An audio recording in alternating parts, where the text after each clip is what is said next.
नमस्कार. विचार करा, एका बाजूला आहे एका संताची देवाला वाहिलेली भक्ती आणि दुसऱ्या बाजूला परंपरेचे रक्षक म्हणवणारे विद्वान ज्यांना ही भक्ती मान्यच नाही. जेव्हा हा संघर्ष इतका टोकाला जातो की त्या संताला आपलं आयुष्यभराचं काम, आपली सगळी अभंग गाथा स्वतःच्या हाताने नदीत बुडवायला लागते, तेव्हा पुढे काय घडलं असेल? चला, आज आपण हीच विलक्षण गोष्ट पाहूया. बघा, चित्र अगदी स्पष्ट आहे. एका बाजूला आहेत संत तुकारामांचे प्रेम आणि करुणेने ओतप्रोत भरलेले अभंग, जे थेट सर्वसामान्यांच्या हृदयाला भिडत होते. आणि दुसऱ्या बाजूला आहेत ते कर्मठ विद्वान, जे ह्या अभंगांना निव्वळ मराठी बडबड आणि धर्मग्रंथांच्या विरोधाचं कृत्य मानत होते. त्यांच्या मते हे अभंग नष्टच करायला हवे. मग प्रश्न हा आहे की हा वाद इतका कसा विकोपाला गेला की तुकाराम महाराजांना आपली सगळी गाथा नदीत विसर्जित करावी लागली, आणि या श्रद्धेच्या परीक्षेमध्ये स्वतः विठ्ठलाने कसा चमत्कार घडवला? चला, हीच संपूर्ण कथा आपण आज जाणून घेऊया. तर सुरुवात झाली ती इथून. तुकाराम महाराजांचे अभंग लोकांमध्ये खूप लोकप्रिय होत होते, त्यांच्या जीवनात बदल घडवत होते. पण हा वाढता प्रभाव त्या काळातल्या काही शास्त्री पंडितांच्या डोळ्यात खुसू लागला होता. आता बघा, त्या विद्वानांचा आक्षेप काय होता? त्यांचं म्हणणं अगदी स्पष्ट होतं. एकतर तुकाराम महाराज हे वैश्य समाजातले, दुसरं म्हणजे त्यांनी संस्कृत शास्त्र काही रीतसर शिकलेली नव्हती, आणि सगळ्यात महत्त्वाचं म्हणजे ते देवावरचे अभंग लिहित होते, तेही सर्वसामान्यांच्या मराठी भाषेत. मग त्यांना हा अधिकार दिला कोणी? त्यांच्या मते हे तर परंपरेला दिलेला आव्हान होतं. आणि या सगळ्या विरोधाचं नेतृत्व करत होते रामेश्वर भट नावाचे एक मोठे विद्वान. तुकारामांची वाढती लोकप्रियता त्यांना धार्मिक परंपरेसाठी एक थेट धोका वाटत होती. पण ह्या टीकेला तुकाराम महाराजांनी कसं उत्तर दिलं असेल? रागाने? अजिबात नाही. उलट ते स्वतः रामेश्वर भट्टांच्या घरी गेले, त्यांच्या पाया पडले आणि अगदी नम्रपणे म्हणाले, माझ्या काय चुका आहेत त्या सांगा, म्हणजे मला त्या सुधारता येतील. कितीही विनम्रता. पण भट्टांनी कोणतीही चूक दाखवली नाही. याउलट त्यांनी एक असा निर्णय दिला जो ऐकून कोणाच्याही पायाखालची जमीन सरके.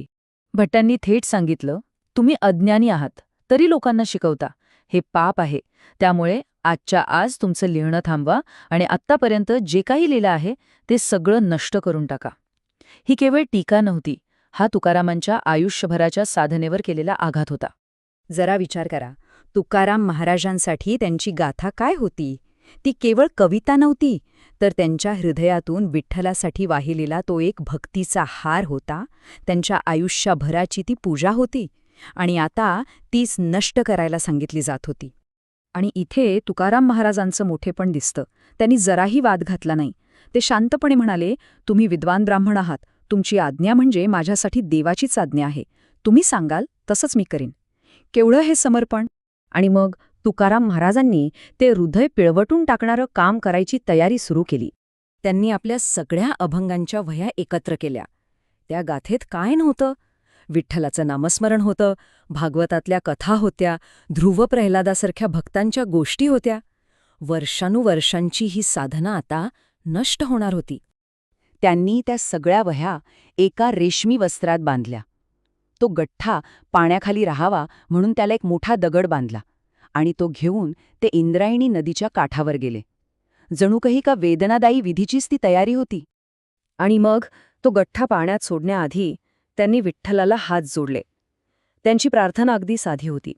हे देवा, हे सगळं तुझ्या इच्छेविरुद्ध असेल ना, तर मग तूच या शब्दांना वाचव. नाहीतर तुझीच आज्ञा समजून मी हे काम माझ्या हातून पूर्ण करतो. सगळा भार, सगळी जबाबदारी त्यांनी विठ्ठलावर सोपवून दिली आणि तो गठ्ठा पाण्यात सोडून दिला. गाथा पाण्यात दिसेनाशी झाली, पण तुकाराम महाराज तिथून हलले नाहीत. त्यांनी नदीकिनारी बसून एक कठोर तपश्चर्या सुरू केली. तब्बल 13 दिवस, हो 13 दिवस आणि 13 रात्री त्यांनी अन्नपाणी घेतलं नाही. फक्त विठ्ठलाचा धावा करत ते एका जागी बसून राहिले. ते देहूच्या मंदिराच्या दाराशी दगडासारखे निश्चल बसून होते असं वर्णन केलं जातं. प्रत्येक दिवस जात होता आणि त्यांची मूक प्रार्थना अधिकच तीव्र होत होती. त्यांच्या मनात नक्कीच आलं असेल की माझी भक्ती खरंच वाया गेली का, पण त्यांची श्रद्धा अढळ होती. आणि अखेर 13 दिवसांच्या त्या कठोर तपश्चर्येनंतर त्यांच्या प्रार्थनेला उत्तर मिळालं. 13व्या दिवशीची ती पहाट मंदिराचे पुजारी नेहमीप्रमाणे पूजेसाठी आले, आणि त्यांनी जे पाहिलं त्यावर त्यांचा विश्वासच बसला नाही. ती 13 दिवसांपूर्वी पाण्यात बुडवलेली गाथा चक्क विठ्ठलाच्या मूर्तीच्या मस्तकावर विराजमान झाली होती. आणि आश्चर्य म्हणजे वरचं रेशमी कापड ओलं होतं, पण आतलं प्रत्येक पान, अगदी प्रत्येक पान पूर्णपणे कोरडं होतं.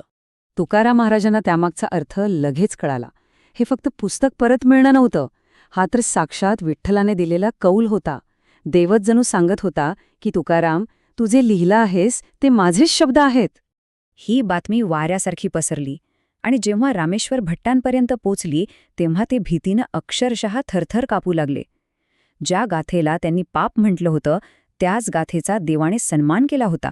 रामेश्वर भट्ट धावत तुकारामांकडे आले, त्यांच्या पाया पडले आणि आपल्या अहंकाराबद्दल क्षमा मागू लागले. पण या विजयाच्या क्षणीही तुकाराम महाराज किती नम्र होते बघा. ते म्हणाले, हे मी नाही केलं, ही तर देवाचीच लीला आहे. माझ्या शब्दांची किंमत मलाच कळावी म्हणून त्यानेच हे सगळं घडवून आणलं. त्यांनी आपल्या सर्वात मोठ्या टीकाकारालाही एका भक्तामध्ये बदलून टाकलं. तर मग या गोष्टीतनं आपण काय शिकतो? हेच की जेव्हा एखादं काम निखळ श्रद्धेने आणि प्रेमानं केलं जातं ना, तेव्हा अख्खं जग जरी विरोधात उभं राहिलं तरी स्वतः परमेश्वर त्याचं रक्षण करतो. ही तर फक्त सुरुवात होती. या दैवी मान्यतेनंतर तुकाराम महाराजांनी समाजातील अन्यायाविरुद्ध कसा आवाज उठवला हे आपण पुढच्या भागात नक्की पाहू. आजची ही माहिती पाहिल्याबद्दल खूप खूप धन्यवाद. ज्ञानकोश हे एक असं व्यासपीठ आहे जिथे आम्ही सनातन धर्माचं हेच अनमोल ज्ञान मराठी, हिंदी, इंग्रजी आणि तमिळ अशा अनेक भाषांमध्ये तुमच्यापर्यंत पोहोचवण्याचा प्रयत्न करतो. आमचं काम जर तुम्हाला आवडत असेल तर ज्ञानकोशला नक्की सबस्क्राईब करा. आणि हो, हे दिव्य ज्ञान आपल्या मित्रपरिवारात पोहोचवण्यासाठी लाईक आणि शेअर करायला विसरू नका. चला तर मग सगळे मिळून सनातन धर्माचा हा ज्ञानाचा दिवा असाच तेवत ठेवूया.